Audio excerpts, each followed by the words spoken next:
are about to hear a romantic drama, Some Men Are Different, adapted from a story in Street and Smith's Love Story magazine, and featuring the love story girl in the role of Lisa Coburn.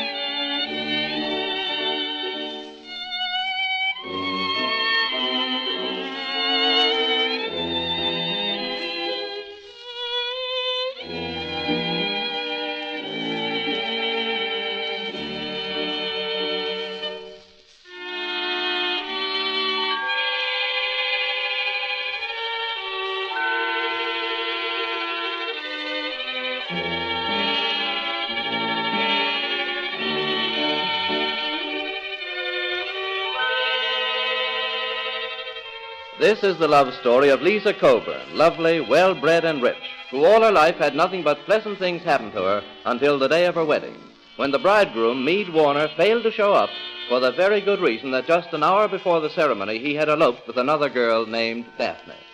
The shock had soured Lisa's otherwise kind and friendly disposition. She became a man-hater. Oh, not the kind that avoided men, but the kind that goes ruthlessly about seeing how many scalps she can collect. We now find Lisa Coburn and her Aunt Katie recuperating on a large and elegant dude ranch. But even here, Lisa has gone on with her collection of masculine scalps, much to Aunt Katie's annoyance. Lisa. Yes, Aunt Katie? I do wish you'd get over the craving for breaking men's hearts. Why? If it amuses me. But it's so unkind. Oh, nonsense. It's good for them. Every man should have his heart broken at least once before he gets married. Let him know what it feels like. Their future wives should thank me for breaking them in. Lisa, for a fundamentally nice girl, you've developed the hardest, most unfeeling streak of cruelty. Oh, what's cruel about it? Men are all alike, Aunt Katie. There isn't one of them you couldn't steal away from the woman he's supposed to be in love with, if you put your mind to it. But that's just it, Lisa. What's just what? You're not stealing Nord Kendall away from any other girl. Oh, so it's Nord you're worrying about. It is. I don't believe he's ever been in love before. Well, then it's high time he learned what it's all about. I wouldn't trifle with him, Lisa. Nord isn't like the men you've known back east. He's different. No, now, don't tell me he's the strong, silent type. Well, yes, he is.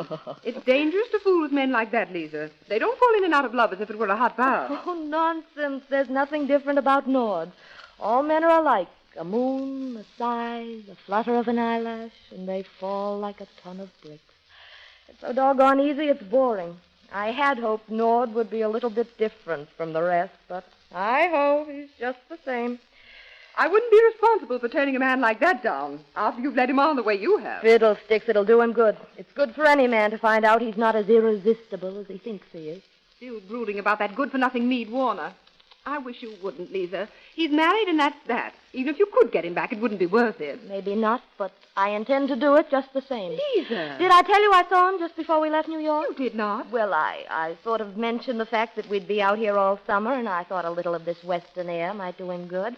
I wouldn't be surprised if he didn't turn up any day now. Lisa, you're a heartless wretch. I hope that Nord Kendall blacks your eye for you. Oh, now who's taking my name in vain? Evening, Nord. Aunt Katie thinks it would be a good idea if you blacked my eyes for me. She approves of caveman tactics. Well, I've been told that sometimes that's the only way to make an impression on the female of the species. Would you like to walk up to old Baldy, Lisa, and count the stars? Why not? You're a fool, Lisa. Don't trust her, Nord. She's a dangerous woman. Oh, I guess I can take care of myself.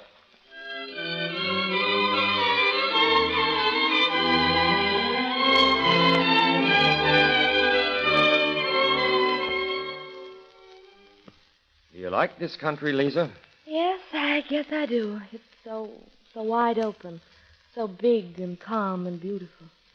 You love it very much, don't you, Nord? Well, it's my home. I guess I wouldn't trade it for any place on earth. Well, why should you? It's so wonderful to stand here on this hill and realize that for miles and miles, everything as far as the eye can reach belongs to you. Somehow it doesn't mean very much unless you've got someone to share it with. Lisa, will you? Will I what? Marry me, of course. I guess it's no surprise to you that I love you, Lisa. But I had to wait till I'd given you time to know me better. You see, we Kendalls are like that. When we love, it's once and forever. Oh, Nord, you old-fashioned darling.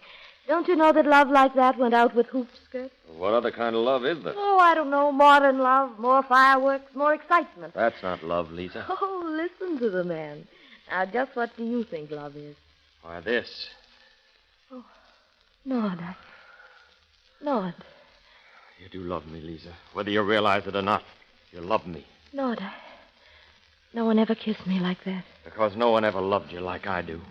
Nord, I've been a fool. I didn't realize how... Oh, what's that? Just some doggone fool driving up the path this time of night might have run over us. Hey there, beautiful. Just who do you think you're talking to? Lisa Coburn, the most gorgeous female in this little old world. Meade. Right the very first time. But, Meade, what are you doing here? Well, you practically asked me to come, Lisa, and you knew darn well I would. Oh.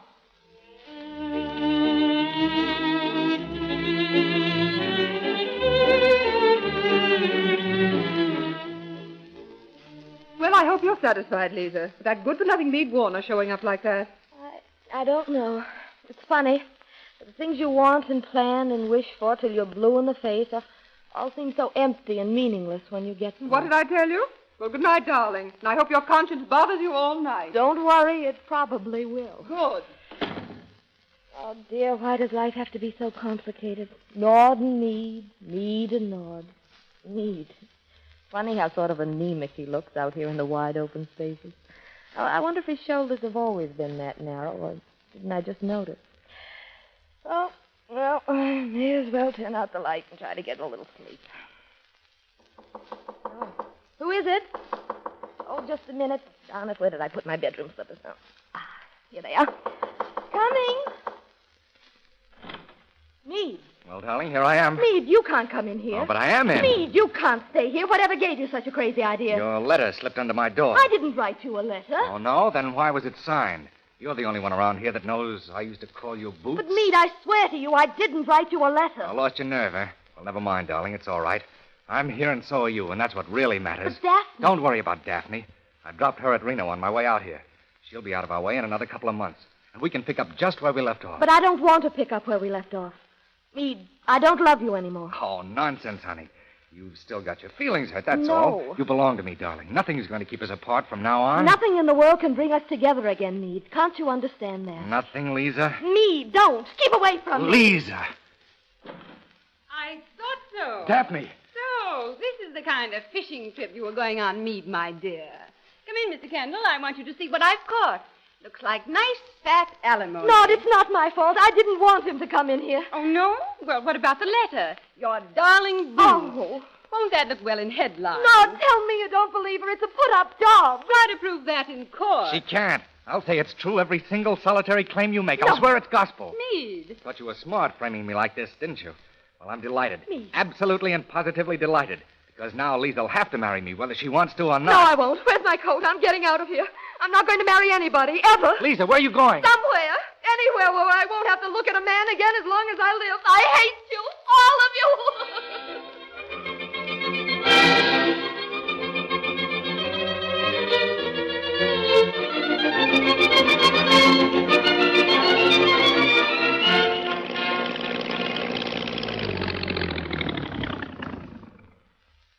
Now what the...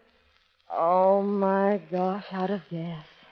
Stranded in the mountains in the middle of the night. That would have to happen to me. Not that it's not your own fault, Lisa, my girl. If you'd looked at the gas meter... Oh, you're always so darned impulsive, that's your trouble.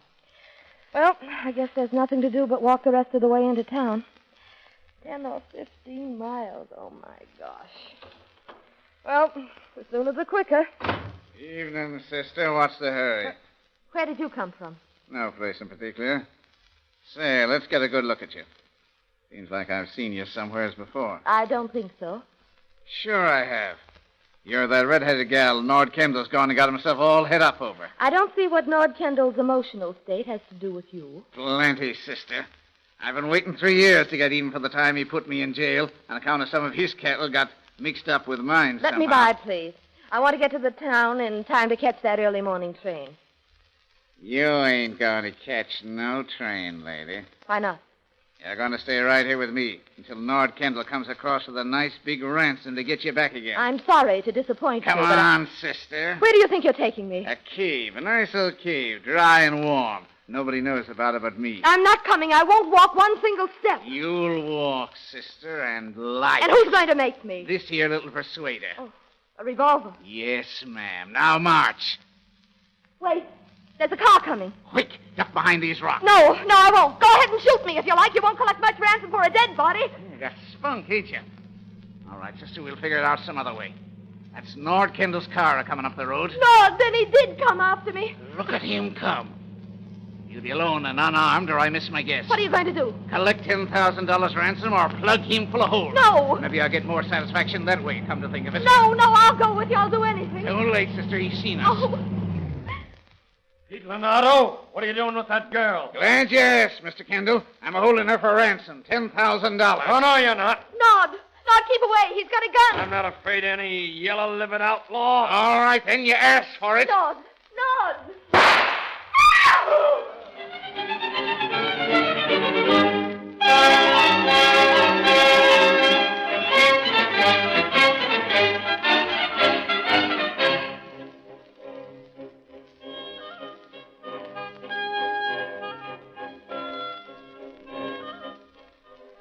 Oh, thank goodness she's coming to. I'll never forgive myself for this, Miss Katie. She wouldn't have run away if I hadn't doubted her, but seeing her in that man's arms like that, all of a sudden, it made my head swim. I couldn't think. I couldn't move. Well, maybe it's better it happened this way, Nord.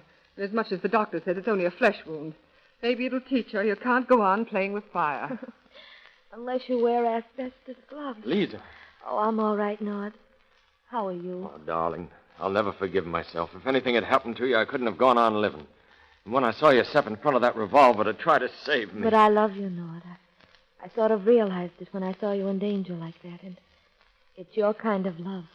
Forever and ever. Why, my darling. Then, please, you will believe me. I didn't ask me to come to my room. I knew it, darling. I knew it the minute you ran away. Because, well, when I came to think about it, I just knew you weren't that kind of a girl. Oh, my dear.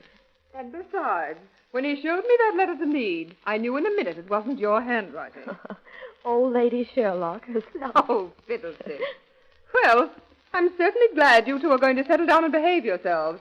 It's about time I had some grand nieces and nephews.